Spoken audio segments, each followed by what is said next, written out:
नमस्कार। मैं सोनी मिश्रा सोनी पुराण वाणी वाले चैनल पे उपस्थित हूँ और हम नारद पुराण पढ़ रहे हैं और मैं आप लोगों के साथ नारद पुराण कंटिन्यू कर रही हूँ। मैं पृष्ठ 11 पे हूँ, यानी कि पृष्ठ 11, और हम इसी के साथ कंटिन्यू करते हैं बिना टाइम वेस्ट किए हुए।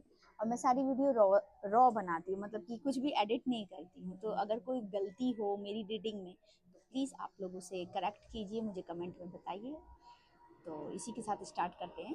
नारद जी ने पूछा, भगवत भक्त पुरुषों का क्या लक्षण है, वे कैसे कर्म करते हैं तथा उन्हें कैसे लोक की प्राप्ति होती है, यह सब आप यथार्थ रूप से बताइए।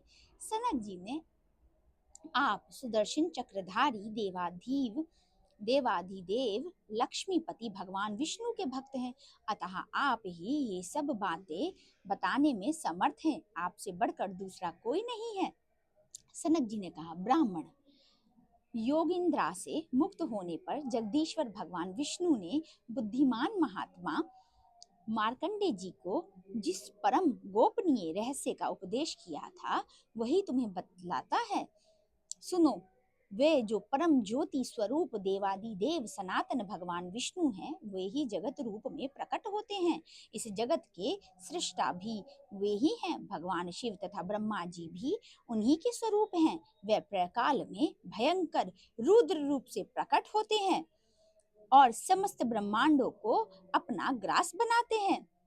स्थावर जगम रूप संपूर्ण जगत नष्ट होकर जब एकार्ण वर्ण के जल में विलीन हो जाता है, उस समय भगवान विष्णु ही वट वृक्ष के पत्र पर शिशु रूप से शयन करते हैं। उनका एक एक रोम असंख्य ब्रह्मा आदि से विभूषित होता है। महाप्रलय के समय जब भगवान वट पत्र पर सो रहे थे, उस समय उसी स्थान पर भगवान नारायण के परम भक्त महाभाग मार्कंडे जी भगवान की विविध लीलाओं को दर्शन करते हुए खड़े थे। ऋषियों ने पूछा, मुने, हमने पहले से सुन रखा है कि उस महाभयंकर प्रलय काल में स्थावर जगम समस्त प्राणी नष्ट हो गए थे और एकमात्र भगवान श्री हरि ही विराजमान थे। जब समस्त चराचर जगत नष्ट होकर एकार्ण वन में विलीन हो चुका था, तब उनको अपना ग्रास बनाने वाले श्री हरि ने मार्कंडे मुनि को किस लिए बचा रखा था? सूत जी, इस विषय को लेकर हमारे मन में बड़ा कौतूहल हो रहा है, अतः इसका निवारण कीजिए। भगवान विष्णु की सुयश सुधा का पान करने में किसे आलस्य हो सकता है? सूत जी बोले, ब्राह्मणों, पूर्व काल में मुकुंडु नाम से विख्याता एक महाभाग मुनि हो गए हैं। उन महा तपस्वी महर्षि ने शालग्राम नामक महान तीर्थ में बड़ी भारी तपस्या की। ब्राह्मण उन्होंने 10,000 युगों तक सनातन ब्रह्म का गुणगान करते हुए उपवास किया। वे बड़े क्षमाशील, सत्य प्रतिज्ञ तथा जितेंद्रिय थे। समस्त प्राणियों को अपने समान देखते थे। उनके मन में विषय भोग के लिए तनिक भी कामना नहीं थी। वह संपूर्ण जीवों के हितैषी तथा मन और इंद्रियों को वश में रखने वाले थे। उन्होंने उक्त तीर्थ में बड़ी भारी तपस्या की। उनकी तपस्या से शक्ति का हो इंद्र आदि सब देवता उस समय अनामय परमेश्वर भगवान नारायण की शरण में गए।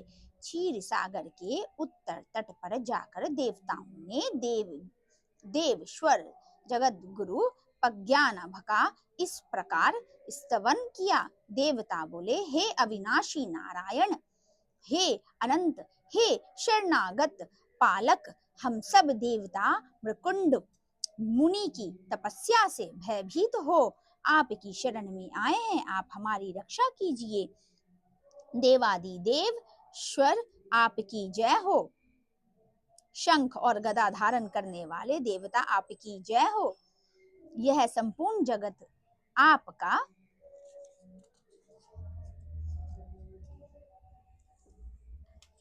यह संपूर्ण जगत आपका स्वरूप है।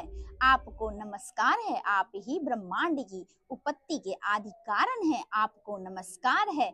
देवा देवश्वर आपको नमस्कार है। लोकपाल आपको नमस्कार है। संपूर्ण जगत की रक्षा करने वाले आपको नमस्कार है। लोक साक्षिण आपको नमस्कार है। ध्यान गम्य आपको नमस्कार है।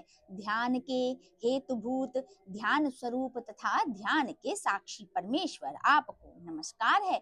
पृथ्वी आदि 5 भूत आपके ही स्वरूप हैं। आपको नमस्कार है।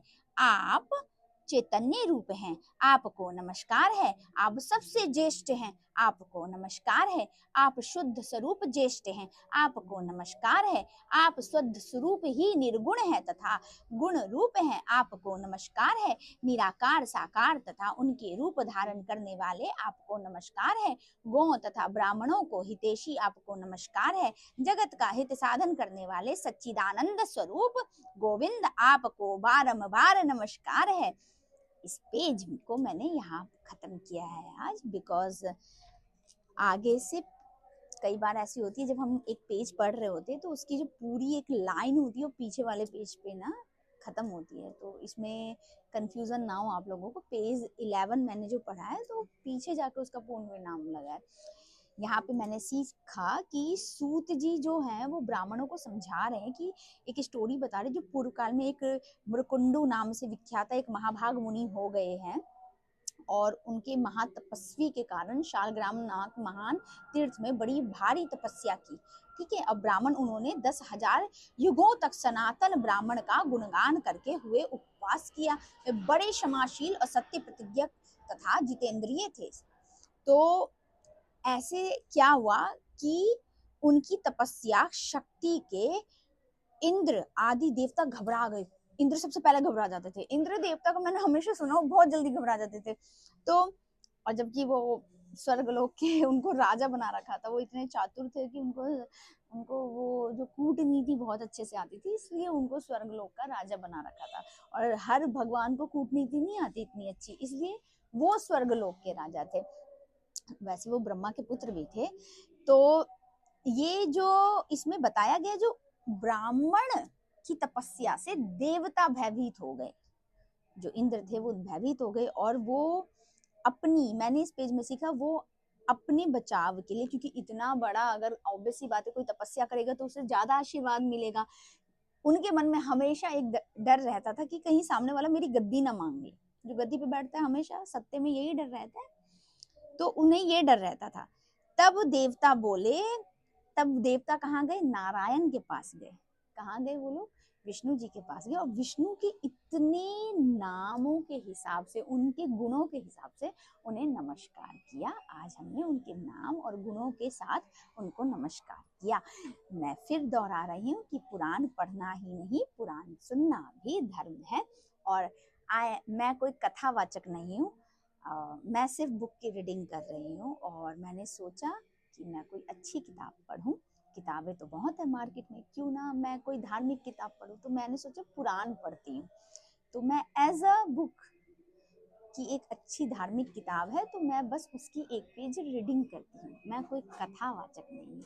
अगर आपको मेरी रीडिंग अच्छी लगी हो तो मेरे चैनल को सब्सक्राइब कीजिए, लाइक कीजिए और बेल आइकन दबाना मत भूलिए, ताकि मेरे जो शॉर्ट्स हैं, जो मोटिवेशनल शॉर्ट्स हैं, जो भगवत श्लोक हैं, वो भी आप तक पहुंच सके। और लाइक और कमेंट करना बिल्कुल ना भूलें। इसी के साथ सोनी इस चैनल का समापन करती है। आप सबका बहुत बहुत धन्यवाद।